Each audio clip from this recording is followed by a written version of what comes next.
So India అయితే all important match అయితే ఈ వరల్డ్ కప్‌లో ఆడబోతుంది. సో ఇండియా ఖచ్చితంగా గెలవాల్సిన మ్యాచ్ అనమాట ఇది. ఎందుకంటే ఈ మ్యాచ్ ఓడిపోతే ఇంటికి వెళ్ళిపోవడమే.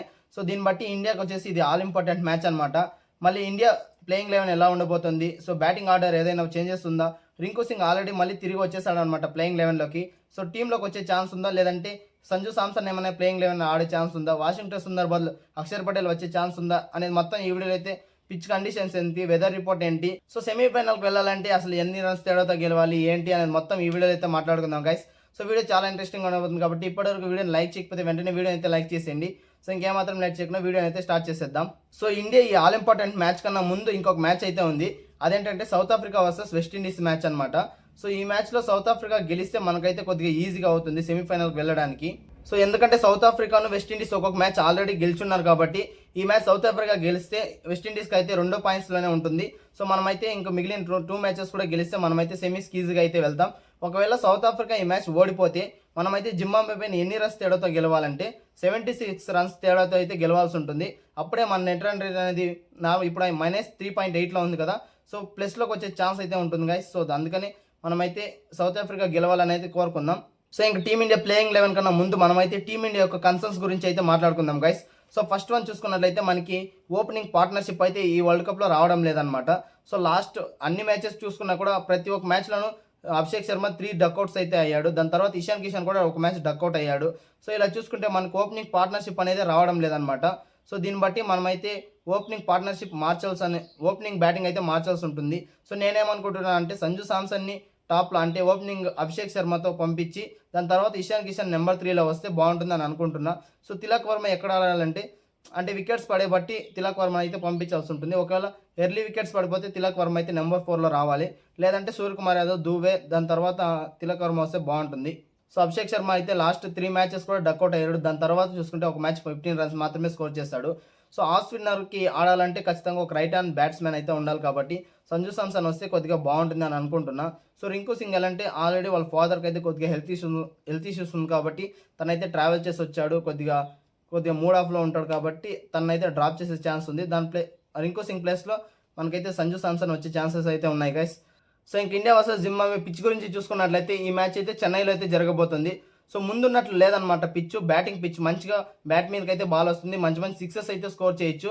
సో ఈ వికెట్ మీద యావరేజ్ స్కోర్ వచ్చేసి 180 అయితే ఉంది. సో మంచిగా బ్యాట్ మీదకి అయితే వస్తుంది. సో టాస్ గెలిచిన టీం ఏదైతే ఉందో అదైతే చేస్ చేయాలి, అంటే బౌలింగ్ అయితే తీసుకోవాలి. ఎందుకంటే తర్వాత డ్యూ వచ్చే ఛాన్సెస్ ఉంది కాబట్టి బ్యాటింగ్ మంచిగా బ్యాట్ మీదకి వస్తుంది బాల్ కాబట్టి సో చేస్తే కొద్దిగా ఈజీ అవుతుంది అని అనుకుంటున్నా.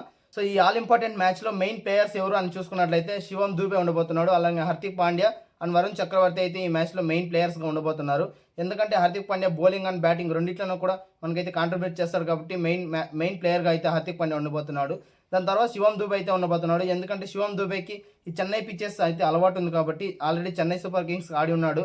సో ఈ పిచ్ గురించి కానీ ఈ డైమెన్షన్స్ గురించి కానీ అన్ని ఆల్రెడీ అలవాటు అయింటుంది కాబట్టి శివం దూబే అయితే మెయిన్ ప్లేయర్గా ఉండబోతున్నాడు. దాని తర్వాత చూసుకున్నట్లయితే వరుణ్ చక్రవర్తి అయితే ఉండబోతున్నాడు. సో చిన్నప్పటి నుంచి పుట్టి పెరిగిందంతా ఇక్కడే కాబట్టి సో తనకైతే ఈ డైమెన్షన్స్ కానీ ఈ పిచ్ గురించి కానీ ఈ వాతావరణం అన్నీ తెలిసి ఉంటుంది.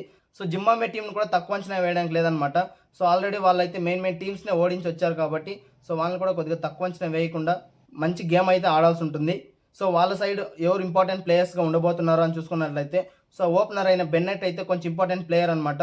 సో ప్రతి మ్యాచ్లోనూ తనైతే స్కోర్ చేస్తూ ఉన్నాడు.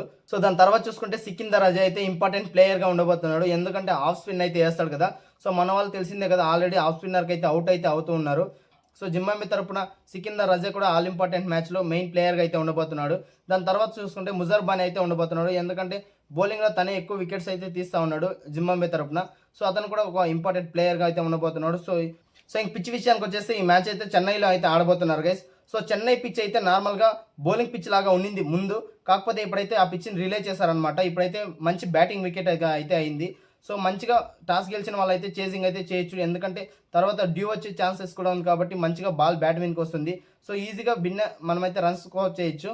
సో నేనేమనుకుంటున్నా అంటే ఇండియా ప్లాన్ కూడా అదే ఉండొచ్చు. సో టాస్ గెలిచి ఫస్ట్ బౌలింగ్ తీసుకుని దాని తర్వాత సో వాళ్ళైతే తక్కువ కాల్ వచ్చేసి మనమైతే ఆ రన్స్ని త్వరగా చేస్తే మనకైతే నెట్ రన్ రేట్ కూడా పెరుగుతుంది. అలానే మ్యాచ్ కూడా విన్ అవుతాం అని అనుకుంటున్నా. సో పిచ్ అయితే నార్మల్గా ముందు సిఎస్కే చెన్నై సూపర్ కింగ్స్ ఆడినప్పుడు స్లోగా ఉన్నింది కదా, సో అలా అయితే లేదనమాట. కొత్తగా పిచ్ని అనేది రిలే చేశారు. సో మంచిగా బ్యాటింగ్ వికెట్ అయితే ఉంది. సో ఈ పిచ్ మీద ఫస్ట్ ఇన్నింగ్స్ యావరేజ్ స్కోర్ వచ్చేసి 180 అనమాట. సో దీన్ని బట్టి మంచి వికెట్ అని చెప్పుకోవచ్చు. సో ఇంకా టాస్ గెలిస్తే ఖచ్చితంగా బౌలింగ్ అయితే చేయాలని నేను అనుకుంటున్నా. సో ఇంక ఇండియా సెమీఫైనల్కి వెళ్ళాలంటే సౌత్ ఆఫ్రికా అయితే గెలవాల్సి ఉంటుంది. సో సౌత్ ఆఫ్రికా ఓడిపోతే మనమైతే జింబాబ్వే పైన 76 రన్స్ తేడా అయితే గెలవాల్సి ఉంటుంది. దాని తర్వాత వెస్టిండీస్ పైన కూడా మనమైతే 70 లేదా 56 రన్స్ తేడా అయితే గెలవాలి. సో దీన్ని బట్టి సౌత్ ఆఫ్రికా గెలవాలని అయితే కోరుకుందాం. సో ఇంకా నేను జరిగిన మ్యాచ్ గురించి ఒక లుక్ అయితే వేసేద్దాం. సో టైం అయితే తీసుకొని త్వరగా అయితే చెప్పేస్తాను. న్యూజిలాండ్ వర్సెస్ శ్రీలంక మ్యాచ్లో న్యూజిలాండ్ అయితే గెలిచేసింది అనమాట. సో శ్రీలంక చేసిన తప్పు ఏంటంటే టాస్ గెలిచి ఫస్ట్ బ్యాటింగ్ చేయకుండా వాళ్ళైతే బౌలింగ్ చేశారనమాట. సో అక్కడే శ్రీలంక సగం మ్యాచ్ అయితే ఓడిపోయారు. కానీ న్యూజిలాండ్ అయితే ఫస్ట్లో కొద్దిగా తడబడ్డా కూడా దాని తర్వాత వాళ్ళ కెప్టెన్ అయితే 42 రన్స్ అయితే చేసి ఒక మంచి స్కోర్ అయితే చేశాడు. సో ఇక్కడ ఏంటంటే పిచ్ మ్యాచ్ జరిగే కొద్దిగా స్లో అవుతుంది కాబట్టి సో శ్రీలంక ఆ రన్స్ అనేది చేయలేదన్నమాట. సో దాని నుంచి శ్రీలంక అయితే ఓడిపోయింది. So Sri Lanka India T20 world కప్ని హోస్ట్ చేస్తున్నాయి కదా, సో హోస్ట్ చేసే టీం ఒకటైతే ఇంటికైతే వెళ్ళిపోయింది.